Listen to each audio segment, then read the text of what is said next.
هلو، نحن رايحين هلا على تونس. I'm super excited لأنه رح أرجع لهونيك ومنطلقين بعد شوي. الرحلة بدها 3 ساعات ونص. بشوفكم بعد 3 ساعات ونص.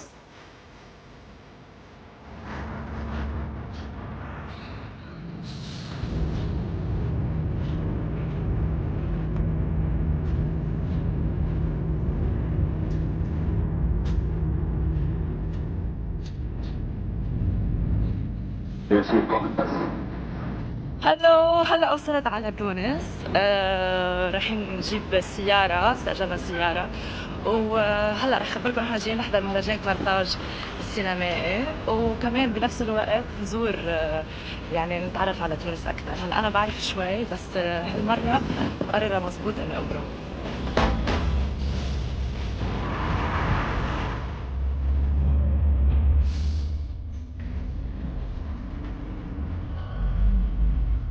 هلا بدنا نكتشف. ايه كتير حلو، عن جد كتير حلو بالأوضة، والأوتيل كتير قديم ولذيذ. هيدا البلكون الأساسي يلي بيطل على هيدا الشارع الرائع. يا الله شو حبيت، ما معقول شو حلو، ما معقول. هيدا باب البحر. حلو. أول شي رح نعمله بتونس إنه نمشي بالأسواق القديمة. هلا نحن بقلب المدينة القديمة.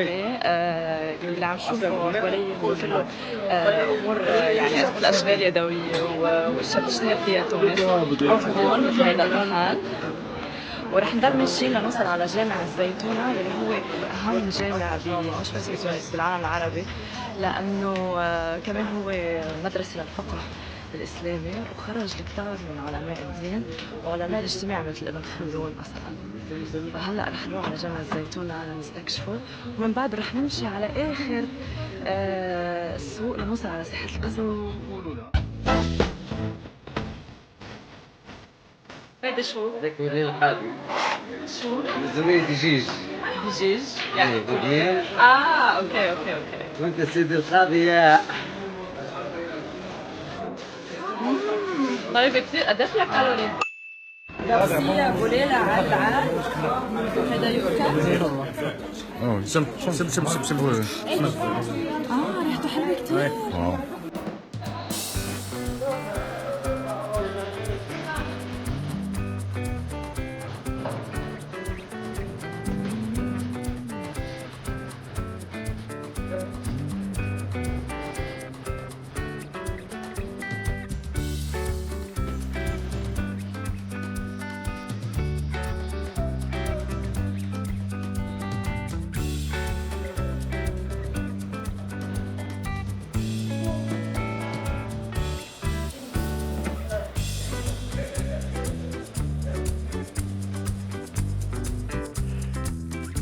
حلوة يا تتلي.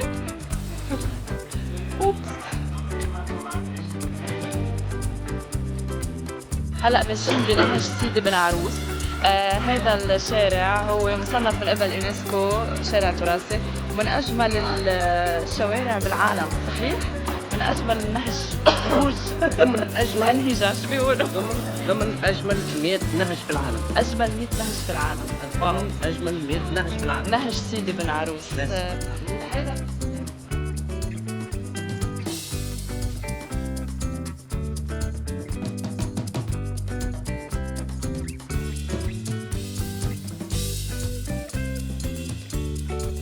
هلا في اوتيل تاج المدينة، هو من اقدم الاوتيلات في قلب تونس في المدينة.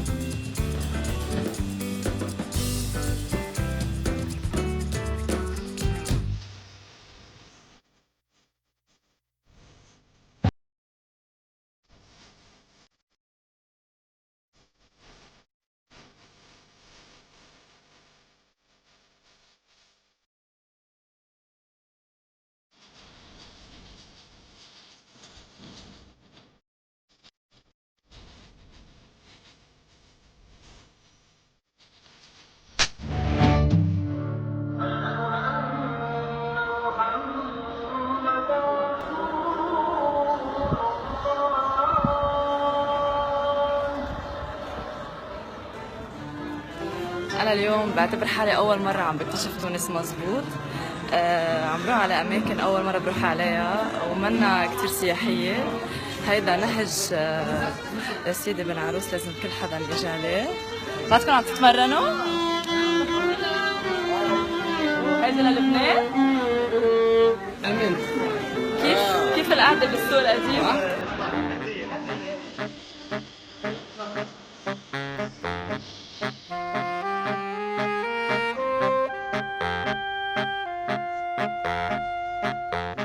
صرنا هلا بعد ما مشينا كل السوق على ساحة القصبة. هيدي الساحة بتكتسب أهمية سياسية بتونس، لأنه بيقع فيها قصر البلدية، فيها قصر رئيس الحكومة، وزارات كمان مثل وزارة المالية. وبهيدي الساحة كمان كان يصير في تظاهرات، أكثر من مرة صار في تظاهرات مهمة خصوصا وقت الثورة التونسية. فهلا نحن وصلنا بالليل، في كثير عالم وفي كثير عجقة، حدا بالآخرة، في شوية ناس رايحين يعني على بيوتهم، وهيك ناس قاعدين على رواق. يعني بتشوفوا المدينة بغير منظر كليا على النهار. بالنهار عجقة وناس، هلا ما في كثير يعني تونس رايقة على الآخر.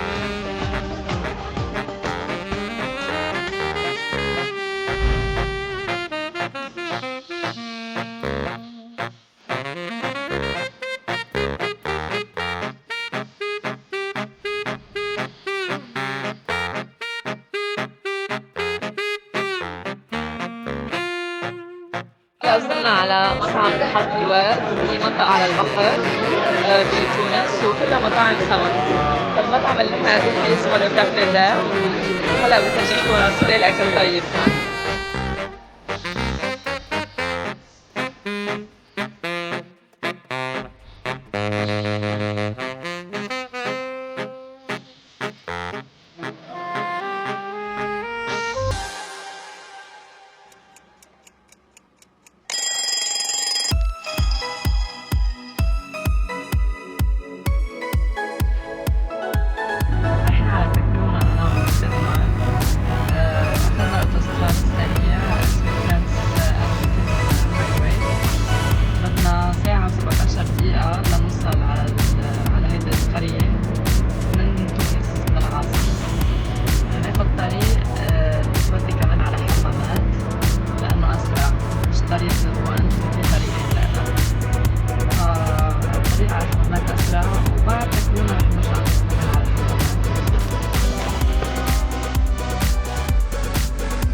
انت مرتضى؟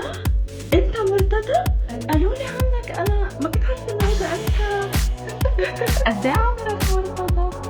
6 سنين. واو صرت كبير. شو بدك تعطيني بايدك؟ شو هيدا كادو؟ هيدي هدية؟ هيدي فكرة حلوة كتير.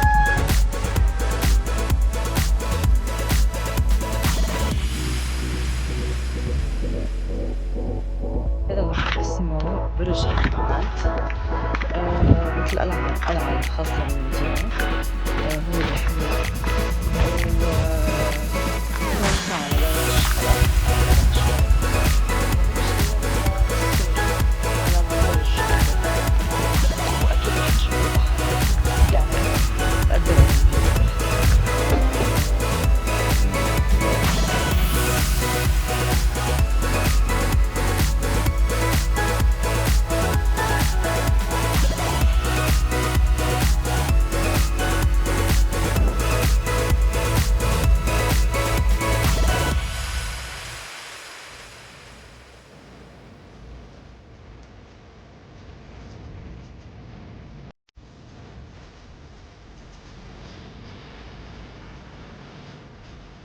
صرنا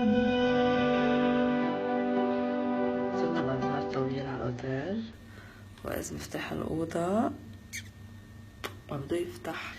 I don't need no one there.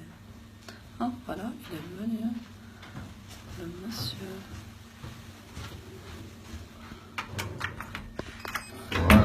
Voilà, merci.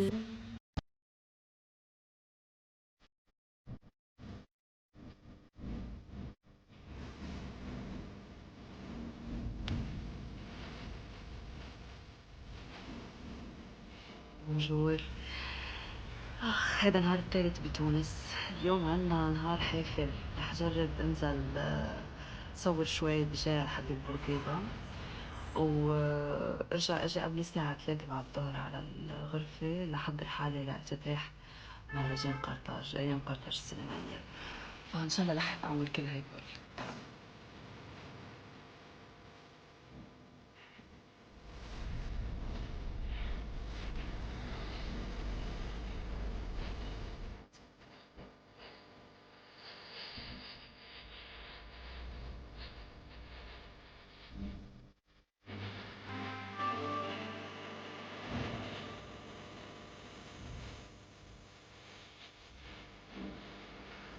رجع على تونس وقت مهرجان قرطاج أو أيام قرطاج السينمائية تحديداً، رح يعيش لحظات حلوة وما بتنفس.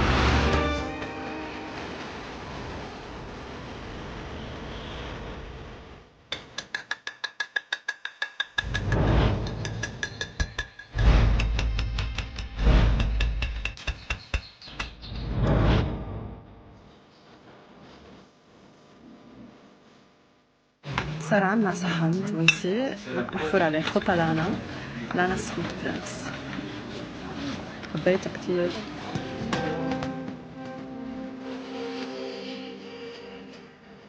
مش قادرة بدي أرخ اللحظة اللي أنا عم بمشي فيها على الطريق بالكعب ورايحة على المهرجان وما عم لاقي تاكسي وما فينا نروح بسيارتنا لأنه ما في محل نصف، وكل الطرقات مسكرة من الأوتيل على البالي دي كونغري يلي فيه المهرجان. وصلنا على البالي دي كونغري. شو معكم؟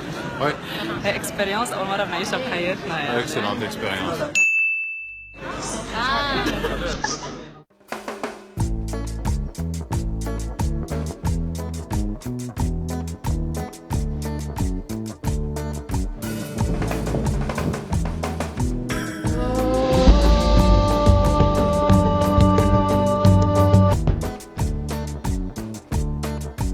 وصلنا على قرطاج. في أكثر موقع أثري بنزوره. بلشنا بالمنازل الرومانية وبعد لتحت في حمامات أنطونيوس، هذه تعتبر ثالث أكبر حمامات بالأثرات. وهون حطنا كمان لهي الميلة بيكون في الأثر الجمهوري.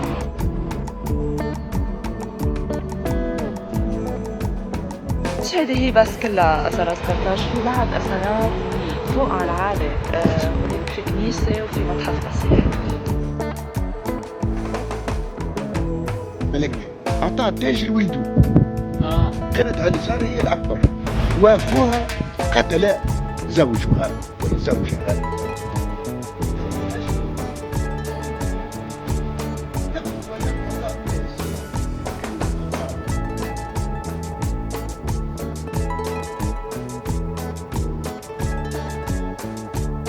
تركين حمامات أنطونيوس وطالعين على المتحف المسيحي بقرطاج وعلى المدينة الفينيقية اللي بعدها على راس الجبل.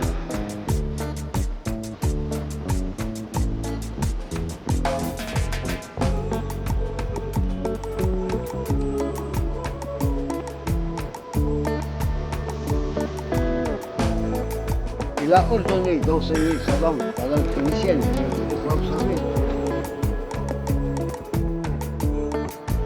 نحن وصلنا على سيدي بوسعيد. هي أكثر منطقة سياحية بتونس، أكيد الكل بيعرفوها، كلها أبيض وأزرق. هي مش بس منطقة سياحية، هي أصلا صوفي، لأنه سيدي بوسعيد هو رجل دين صوفي، وإجا اتخذ هذه المنطقة مكان للتصوف لكل اللي بيتبعوه. وبعدها صارت منطقة سياحية وللاصطياف بسبب مناخها الحلو. وهلا ما في حدا بيجي على تونس إلا ما بيجي على سيدي بوسعيد.